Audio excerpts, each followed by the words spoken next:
जय हिंद बच्चों, कैसे हैं आप सब। आज हम कक्षा 8 के विज्ञान को पढ़ेंगे। विज्ञान की पाठ्य पुस्तक में पाठ 10 में है फसल उत्पादन एवं प्रबंधन, क्रॉप प्रोडक्शन एंड मैनेजमेंट। तो इसके 2 भाग को हम पढ़ चुके थे। जैसे उसमें हमने फसल के बारे में, फसलों के प्रकार, पोषण के आधार पर फसलों के प्रकार, हॉर्टिकल्चर, जुताई पढ़ा था, बुआई पढ़ा हमने, और अलग अलग तरह के जो औजार हैं उसके बारे में भी हमने पढ़ा। सिंचाई के बारे में भी हमने पढ़ा, जो परंपरागत पद्धतियां हैं या फिर जो आधुनिक पद्धतियां हैं। खाद उर्वरक के बारे में भी हम पढ़ चुके हैं। फसल चक्रण के बारे में भी पढ़ चुके हैं। तो आज इसको आगे बढ़ाते हुए हम पढ़ेंगे खरपतवार से सुरक्षा। तो खरपतवार क्या है? Protection from weeds. खरपतवार क्या है कि आपने देखा होगा जो खेत में फसल लगे होते हैं उसके साथ कुछ ऐसे पौधे उग जाते हैं जो फसलों के जैसे नहीं होते हैं, जिससे फसलों को नुकसान भी हो सकता है। तो ये जो पौधे होते हैं वही हैं खरपतवार। तो किसी फसल के साथ खेत में कई अन्य वांछनीय पौधे प्राकृतिक रूप से उग जाते हैं, और ये जो अवांछनीय पौधों को ही हम खरपतवार या वीड्स कहते हैं। मतलब उनको लगाया नहीं जाता, उनको बोया नहीं जाता, वे ऐसे ही उग जाते हैं जो पहले से ही मिट्टी में मौजूद होते हैं। तो ये जो अवांछनीय पौधे हैं यही खरपतवार है। तो इन अवांछनीय पौधों को भी हटाना आवश्यक है। तो खरपतवार को हटाने की कुछ विधि है, जिसमें है निराई। खरपतवार को हटाने की विधि निराई कहलाती है। निराई क्यों जरूरी है? निराई जरूरी है क्योंकि खरपतवार फसलों को मिलने वाले जो जल हैं, पोषक हैं और जगह है, सूर्य का प्रकाश है, उसका उपयोग खरपतवार कर लेंगे। पौधों को इतना नहीं मिल पाएगा, फसलों को नहीं मिल पाएगा। और कुछ जो खरपतवार है वो कटाई में भी बाधा डालते हैं तथा मनुष्य एवं पशुओं के लिए विषैले होते हैं। तो ऐसी खरपतवार को तो हम फसल के साथ नहीं छोड़ सकते, इसीलिए निराई आवश्यक है। खरपतवार को हटाने एवं उनकी वृद्धि को नियंत्रण करने के लिए किसान विभिन्न तरीके अपनाते हैं। जैसे खरपतवार पौधों को हाथ से जड़ सहित उखाड़कर तथा भूमि के निकट से ही काटकर समय समय पर हटा दिया जाता है। क्या किया जाता है? हाथ से ही हटा दिया जाता है। उसको या तो उठा दिया जाता है या फिर मिट्टी के निकट से काट दिया जाता है। और आजकल कुछ रसायनों का उपयोग खरपतवार हटाने के लिए किया जाता है। तो खरपतवार नाशी जो रसायन है वो क्या है? तो जिन रसायनों से के उपयोग से खरपतवार नियंत्रित किए जाते हैं उन्हें खरपतवार नाशी या फिर वीडिसाइड कहते हैं। तो इससे क्या होता है? ये रसायन का उपयोग जब खेतों में किया जाएगा तो जो खरपतवार होंगे वे मर जाएंगे।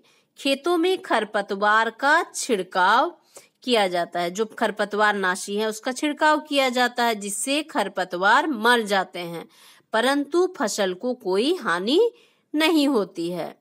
और खरपतवार को जल में आवश्यकता अनुसार मिलाकर स्प्रे से, फुहारे जैसे स्प्रे से स्प्रे किया जाता है। जो खरपतवार नाशी है उसको पानी में घोलकर स्प्रे करने से जो खरपतवार हैं वो मर जाते हैं। तो अपनी खेतों में इस खरपतवार जैसे हुआ मोथा, बगुआ, हिरनखुरी, दूब घास आदि को पहचानने की आप कोशिश करेंगे। जहां फसल लगी है वैसे जगहों में जाकर देखेंगे कि कौन कौन से खरपतवार हैं। खरपतवार को हटाने का सही समय क्या है? तो कभी भी उसको नहीं हटा सकते, उसका भी सही समय है। तो खरपतवार को हटाने का जो सबसे अच्छा समय है वो है पुष्पन एवं बीज बनने से पहले का समय। ठीक है, जब उसमें फूल लगे हैं या फिर उसमें बीज आने वाले हैं तो उस समय उस खरपतवार को हटा देना चाहिए। आवश्यक सावधानी। खरपतवार के छिड़काव, जो खरपतवार नाशी है उसके छिड़काव से किसान के स्वास्थ्य पर बुरा प्रभाव पड़ सकता है। जैसे 2,4-D, ब्यूटी क्लोर, MCPA नामक इन रसायनों का प्रयोग करते समय किसान को अपना मुंह और नाक ढक लेना चाहिए, क्योंकि ये मनुष्य के लिए भी नुकसानदायक है।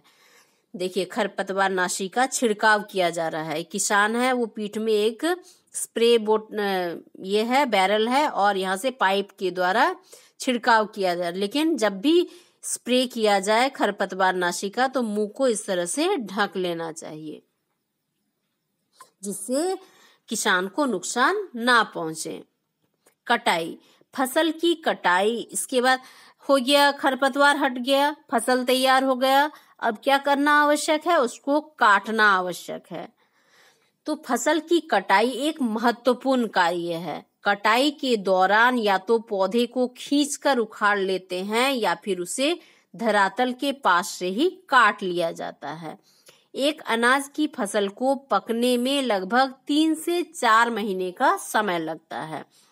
फसल जो है लगने के बाद, पक जाने के बाद उसे काटने की जो प्रक्रिया होती है उसे कटाई कहते हैं। और कटाई बहुत आवश्यक है, कट जाएगा तभी ना उससे फसल को प्राप्त किया जा सकता है। कटाई में उपयोग किए जाने वाले कुछ उपकरण, तो हमारे देश में सामान्यतः दरांती की सहायता से हाथ से कटाई की जाती है। क्या इस तरह का जो दरांती या हंसुआ होता है, इससे हाथ से ही फसल को एक हाथ से पकड़ा जाता है, दूसरे हाथ से हंसुआ के सहायता से काट लिया जाता है। तो आजकल लेकिन इस काम के लिए मशीन का भी प्रयोग किया जाता है, जिसे हार्वेस्टर कहते हैं। तो ये सब जो आप पढ़ रहे हैं, ये पढ़ना क्यों जरूरी है? तो बिना भोजन के तो कोई नहीं रह सकते, और जो भोजन आप ग्रहण कर रहे हैं वो आप तक आने से पहले किस तरह से प्रक्रिया में गुजर रहा है, उसके लिए कितनी मेहनत लग रही है। 3 से 4 महीने का कठिन परिश्रम है किसान का, और किस तरह के यंत्रों का प्रयोग किया जा रहा है, कौन सी विधियों का अपनाया जाता है, ये जानना आपके लिए बहुत जरूरी है। और इसीलिए आपको ये पढ़ना जरूरी है कि किस तरह से फसल और उसका उत्पादन किया जाता है। ये हो गया, हंसुए से काटा गया या फिर जो हार्वेस्टर है उससे काटकर फसल को लाया गया घर में। अब नेक्स्ट प्रक्रिया क्या हो जाएगा? थ्रेशिंग या दौनी। तो आइए अब हम जानते हैं कि कटाई के बाद जो अनाज के दाने और भूसे हैं जो एक साथ होते हैं, उन्हें किस तरह से अलग किया जाता है। फसल काट के ले आए, उसको दाने से अलग कर दिए, लेकिन उसमें भूसा तो अब भी मिला हुआ है, तो भूसे को किस तरह से अलग किया जाता है? कटी हुई फसल से बीजों या दानों को भूसे के साथ अलग करना थ्रेशिंग या दौनी कहलाता है। जो फसल कटा है उसको बीज और जो दाने हैं उससे अलग करना थ्रेशिंग कहलाता है। और इस कार्य के लिए जिस मशीन का प्रयोग किया जाता है उसे थ्रेशर कहते हैं। और इससे क्या होता है? पौधों से जो बीज होते हैं वो अलग हो जाते हैं। अब नेक्स्ट देखते हैं कैसे एक साथ होती है कटाई और दौनी। तो ये तो प्राचीन काल से परंपरागत तरीके से होता है कि पहले कटाई होगा, उसके बाद उसको थ्रेशिंग किया जाएगा, उसको दौनी किया जाएगा, उसको फसल से अलग किया जाए उसके पौधे से। लेकिन अब ऐसी आधुनिक पद्धतियां डेवलप हो गई है हमारे देश में, या फिर वैज्ञानिक पद्धति से खेती करने के बाद, तो उसमें क्या हो रहा है कि जो कटाई और दौनी का कार्य एक साथ हो रहा है। तो इस कार्य को करने के लिए कंबाइन मशीन का भी प्रयोग होता है, जो हार्वेस्टर और थ्रेशर का संयुक्त रूप है। जैसे दिख रहा है ना, इधर फसल लगी हुई है, ठीक है, इधर जो ब्राउन कलर का दिख रहा है क्या है? पका हुआ फसल है। और ये क्या है? कंबाइन मशीन है। इसमें ब्लेड लगे हुए, यहाँ से क्या हो रहा है? कंबाइन मशीन में फसल अंदर चला जा रहा है, कटता जा रहा है, और ऊपर में लोड होता जा रहा है जो अनाज है। और यहाँ एक पाइप लगी है, ये पाइप से अनाज बाहर निकल जाएगा और ट्रैक्टर में लोड हो जाएगा। तो इसमें क्या हो रहा है? हार्वेस्टर भी हो रहा है, मतलब फसल की कटाई भी हो रही है, और थ्रेशर के द्वारा क्या हो रहा है? वो दानों से अलग भी हो जा रहा है, अनाज अलग हो जा रहा है। ठीक है, ये हो गया कंबाइंड प्रक्रिया जो आधुनिक है। अब इसके बाद है ओसाई। तो दोनी से जो प्राप्त फसल है, अनाज है, उसको छिलका भी रहता है, उसमें उसी में शामिल रहता है। तो इन छिलकों को दानों से जो अलग करने की विधि है उसे कहते हैं ओसाई। जो छिलकों से अनाज को अलग करेंगे वो हो गया थोसाई। इसके बाद नेक्स्ट है भंडारण। तो झारखंड में कटाई पर्व भी मनाया जाता है। तो 3 से 4 महीने के कठोर परिश्रम के बाद, क्योंकि एक फसल को तैयार होने में 3 से 4 महीने का समय लग जाता है, तो ये जो कठोर परिश्रम किसान करते हैं, इसके बाद जब कटाई का समय आता है तो भारत के सभी भागों में कटाई का समय खुशी और उल्लास के साथ मनाया जाता है। क्योंकि इससे क्या होता है, इतनी मेहनत के बाद जो नई फसल होता है वो घर में आता है, तो लोगों को संपत्ति घर में आ रहा है, अनाज घर में आ रहा है, तो खुशियां आ रही है, लोग खुश होते हैं कि मेहनत का फल मिल रहा है। तो पुरुष और महिलाएं सभी मिलकर इस पर्व को मनाते हैं। कटाई के साथ कुछ विशेष पर्व जैसे पोंगल, बैसाखी, होली, दिवाली, नवान्न, बिहू जुड़े हुए हैं। और हमारे झारखंड में नया खानी नया अन्न पर्व अक्टूबर माह के आसपास मनाया जाता है। और जहां प्रकृति से संबंधित सरहुल पर्व में साल वृक्ष की पूजा की जाती है। तो इस तरह से ये उल्लास का पर्व होता है, क्योंकि इतने मेहनत के बाद जो अनाज होता है वो घर तक आता है। घर तक आ गया अनाज, लेकिन अब उसको सुरक्षित रखने के लिए उसका भंडारण करना भी आवश्यक है, जिससे वो खराब ना हो। तो कटाई के बाद अनाज का भंडारण एक महत्वपूर्ण कार्य है। कटाई के बाद अनाजों को भविष्य में उपयोग के लिए सुरक्षित रखने की विधि को भंडारण करते हैं, ताकि वो आगे हम उपयोग कर सके। तो उसके लिए क्या आवश्यक है, उसको सही ढंग से भंडारण करना, उसको रखना आवश्यक है। क्या आपने अनाजों को धूप में सूखते देखा है?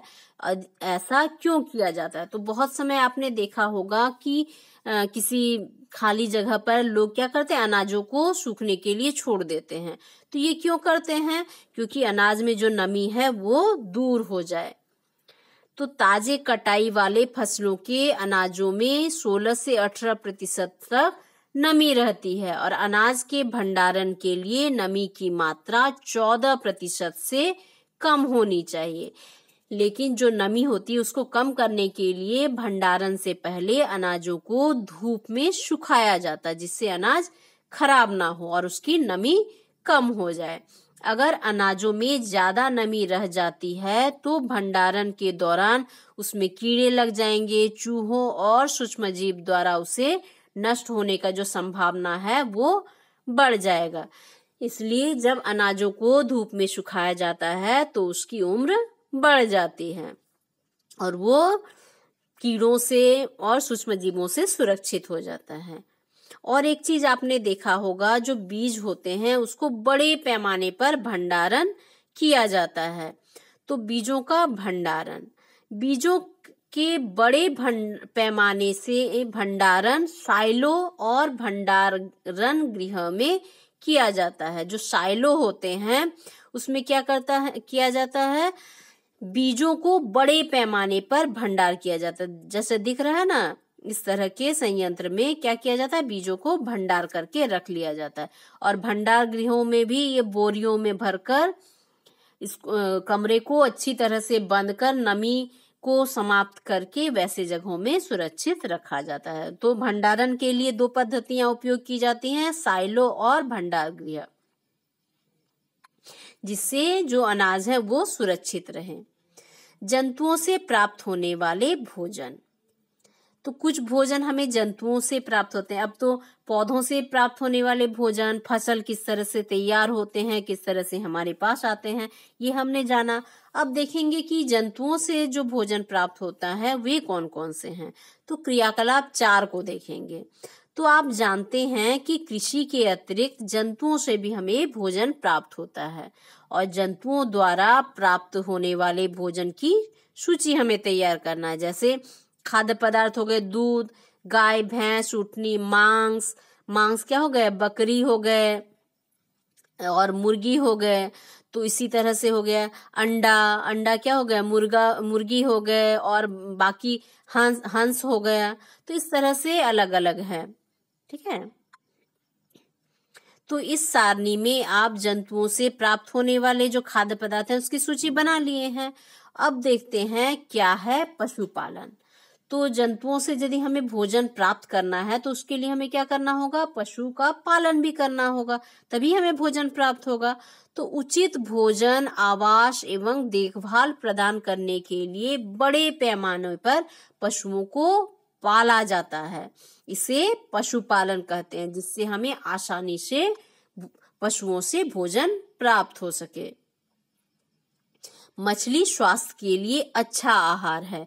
जो कांड मछली के लीवर में तेल मिलता है उसमें विटामिन डी अधिक मात्रा में पाया जाता है। तो इसलिए पशुपालन, मत्स्य पालन, डेयरी पालन ये क्या है, मनुष्य के भोजन के साधन है। इसके द्वारा हमें भोजन सहज रूप से प्राप्त हो जाता है, जिस तरह से फसलों के द्वारा भी प्राप्त होता है। तो इस पाठ में हमने क्या क्या सीखा कि भोजन सभी सजीवों की आधारभूत आवश्यकता है। बिना भोजन के जीव जंतु पौधे कोई भी जीवित नहीं रह सकते। दूसरा है मनुष्य अपना भोजन पादप तथा जंतुओं से प्राप्त करते हैं, पौधों से और जंतुओं से प्राप्त करते हैं। खेतों में फसल उगाने की पद्धति को कृषि कहते हैं या फिर एग्रीकल्चर कहते हैं। किसी स्थान पर उगाए जाने वाले एक ही प्रकार के पौधों को फसल कहा जाता है। भारत में मौसम आधारित 3 प्रकार के मुख्य फसलें हैं। वो कौन है, खरीफ फसल, रबी और ग्रीष्म फसल या जायद फसल।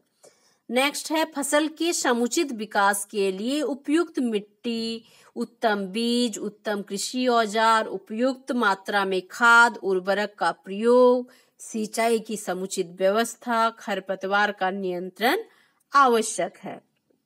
अब नेक्स्ट है खेत की जुताई में से मिट्टी ढीली एवं भुरभुरी हो जाती है। इससे मिट्टी की जो जल धारण क्षमता है, पानी को रखने की क्षमता है और वायु के गमन में वृद्धि होती है। उससे होकर वायु आसानी से आर पार हो सकते हैं। खरपतवार नष्ट हो जाते हैं और जुताई में मिट्टी से लाभदायक सूक्ष्म जीवों की संख्या में भी वृद्धि हो जाती है। नेक्स्ट है खेतों में स्वस्थ उत्तम किस्म वाले और रोग मुक्त बीजों की बुआई करनी चाहिए। मतलब ऐसे बीज बोने चाहिए जो स्वस्थ हों। मिट्टी में खाद तथा उर्वरकों के प्रयोग से पोषक तत्वों की प्राप्ति होती है और इससे मिट्टी की जो उपजाऊ शक्ति है वो भी वृद्धि होती है। उचित समय एवं अंतराल पर फसल को जल देना सिंचाई कहलाता है। निराई के बिना फसल स्वयं उगे जो अनावश्यक पौधों को हटाए जाते हैं, जिसे खरपतवार कहते हैं। तो हाथों से जो हटाया जाता खरपतवार को उसे निराई कहते हैं। कटाई का अर्थ पकी हुई फसल को हाथों या मशीनों से काटना। इसके लिए दरांते या हार्वेस्टर का उपयोग किया जाता है। जो फसल पक जाता है तो उसको काटने की पद्धति को कटाई कहा जाता है। काट कर जो फसल को घर ले जाया जाता है। अनाज के दानों को भूसों से अलग करना थ्रेशिंग कहलाता है। अनाज के दाने और भूसे को अलग करना थ्रेशिंग, और इसके लिए थ्रेशिंग मशीन का उपयोग किया जाता है। नेक्स्ट है बीजों को लंबे समय तक उपयोगी बनाए रखने के लिए इसका भंडारण करना जरूरी है। यदि भंडारण नहीं होगा तो क्या होगा, जो बीज है वो नष्ट हो जाएंगे और हमारे लिए उपयोगी नहीं रह जाएंगे। इसीलिए भंडारण बहुत आवश्यक है। नेक्स्ट है पशुओं को पालकर भी खाद्य पदार्थ प्राप्त करते हैं, जैसे मुर्गी पालन, मत्स्य पालन, भेड़ पालन, बकरी पालन और गाय पालन।